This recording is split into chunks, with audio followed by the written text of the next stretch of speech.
कैसे हुआ? तो सबसे पहला तरीका था कि एक एम्प्लॉय ने क्या करा, दिमाग लड़ाया, तो उसने ना एक क्लाइंट्स की लिस्ट निकाली, ठीक है, जिसमें उनके नंबर लिंक नहीं थे। तो उसने क्या करा, दूसरों के नंबर डालना शुरू कर दिया। मान लीजिए आपका बैंक अकाउंट था और उसमें कोई नंबर लिंक नहीं है, तो मैंने क्या किया, उसमें अपना नंबर डाल दिया, दोस्त का डाल दिया, वहाँ काम करने वाले का डाल दिया, किसी का भी नंबर डाल के वहाँ पे ऐप डाउनलोड करी और एक्टिवेट कर दिया। हो गया क्लाइंट एक्टिवेट, बहुत बढ़िया।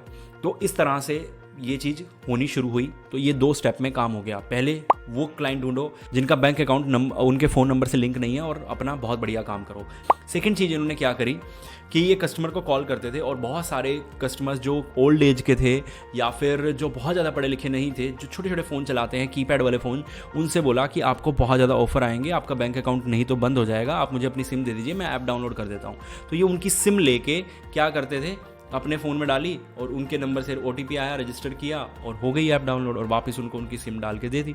और अब जो बंदा पढ़ा लिखा नहीं है, ओल्ड एज लोग, वो बहुत ज़्यादा विश्वास कर लेते थे इन लोगों पे। क्यों? ये माता जी ये करके हाथ जोड़ के जब काम करते हैं तो बेचारा बड़ा बंदा भी सोचता है कि ठीक है यार, सच बोल रहा होगा। लेकिन ये चीज़ तो सिर्फ एक बैंक में हुई। अब प्रॉब्लम ये हुई कि जो उस पूरे रीजन का, जोन का मैनेजर था, उसने सभी बैंकों में, उसके अंडर 10 बैंक आते थे, तो उसने सभी बैंकों में ये काम कराना शुरू कर दिया। अब उस एरिया का मैनेजर जब अगर कहीं दूसरी जगह गया तो उसने वहाँ पे भी ये चीज़ बताई, तो उन्होंने भी ये शुरू कर दी। तो गुजरात, अहमदाबाद, बहुत सारी जगह पे धीरे धीरे, यूपी, धीरे धीरे ये चीज़ें फैलती फैलती इतनी फैल गई और ये स्कैम बहुत बड़े लेवल पे हो गया, क्योंकि इसमें से काफ़ी ज़्यादा पैसे भी निकाल लिए गए।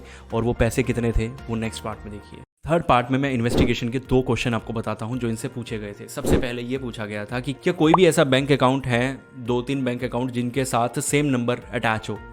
तो उन्होंने कहा नहीं, हर बैंक अकाउंट के साथ एक डिफरेंट फ़ोन नंबर अटैच है, ठीक है।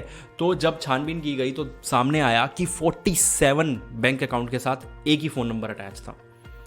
उसके बाद इन्होंने पूछा कि चलो भाई, अब ये तुमसे गलती तो हो गई, लेकिन क्या फ़ोन नंबर अपने वाले अटैच करने के बाद पैसा निकालना कितना ईजी हो जाएगा? क्योंकि OTP तो उसी नंबर पे आएगा और 47 बैंक अकाउंट उससे अटैच है। तो इन्होंने बोला कि नहीं जी, पैसे तो नहीं निकल सकते, ये तो बस अटैच हो गए तो अलग हो गए। लेकिन उसकी मदद से 22 लाख रुपए धीरे धीरे बहुत सारे बैंक अकाउंट से निकाले गए थे और 22 लाख तो सिर्फ सामने आ पाया था। तो अब लास्ट क्वेश्चन पे आ जाते हैं। इन्होंने एक क्वेश्चन बहुत बड़ा पूछा कि ठीक है भाई, आपने ऑडिटिंग कैसे कराई, मतलब ऑडिट कैसे कराया इस चीज़ को? क्योंकि टीम क्या होता है कि जब मान लीजिए मैं हूँ, मेरे को पता है मेरी कंपनी में दिक्कत आ रही है, मेरे लोग जो 2-4-5 लोग बैठे हैं ये कुछ घपला कर रहे हैं, ठीक है। तो अब मैं इन लोगों को बोलूं कि यार तुम आपस में चेक करो कि कौन क्या घपला कर रहा है, तो अब सब तो घपलेबाज हैं, मुझे क्या बताएंगे? तो इंटरनल ऑडिट का कोई वो नहीं होता, मैं कैसे मर्जी मैनिपुलेट करा सकता हूँ। तो यहाँ पे ऑडिट भी इंटरनल ही हुआ था। अब इंटरनल ऑडिट में भी बहुत सारे क्वेश्चन सामने आए जो नेक्स्ट पार्ट में हम कवर करने वाले हैं। अब ऑडिट जब हो गया तो इनसे 2 क्वेश्चन पूछे गए कि भाई नेट बैंकिंग लोगों ने ऑन करवाई थी, जो तुमने उनकी सिम लेके डाल के ऑन कर दिया, या फिर चलो अपने नंबर डाल दिए, वहाँ तो स्कैम हो गया। जो तुमने किसी की सिम लेके नेट बैंकिंग उसमें ऑन कर दी, तो तुम्हारे पास क्या कुछ डॉक्यूमेंट्स हैं? क्योंकि नेट बैंकिंग ऑन कराने के लिए आपको एक फॉर्म साइन करना पड़ता है। तो इन्होंने क्या किया, पुराने फॉर्म उठाए और लोगों के साइन करवाने शुरू कर दिए और उस पर बैकडेट डाल के अपना काम चलाने लग गए।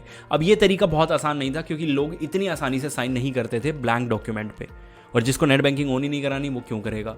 तो ये चीज़ इनकी ज़्यादा जब सफल नहीं हुई तो इन्होंने क्या करा, खुद नकली साइन मारना शुरू कर दिए। ये कुछ ऐसा US में भी हुआ था, जब उन्होंने बैंक अकाउंट नए ओपन करने थे तो उन्होंने खुद ही साइन करके खुद ही डॉक्यूमेंट, गलत आइडेंटिफिकेशन नंबर, ये सब करना शुरू कर दिया था। तो रूरल एरियाज़ में सिर्फ 22 लाख ही पकड़ा गया।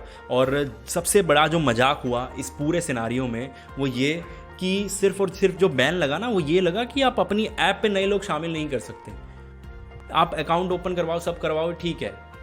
तो ये इतनी घटिया चीज़ थी ना मेरे हिसाब से, कि क्योंकि इतने बड़े लेवल पे स्कैम हुआ, ठीक है, और सज़ा सिर्फ इतनी सी।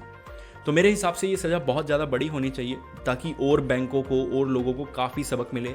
सेबी हो गया, RBI हो गया, इतनी बड़ी बड़ी पनिशमेंट्स नहीं देता, जबकि करोड़ों रुपए के स्कैम हो जाते हैं, ठीक है। होपफुली आपको ये सीरीज़ काफ़ी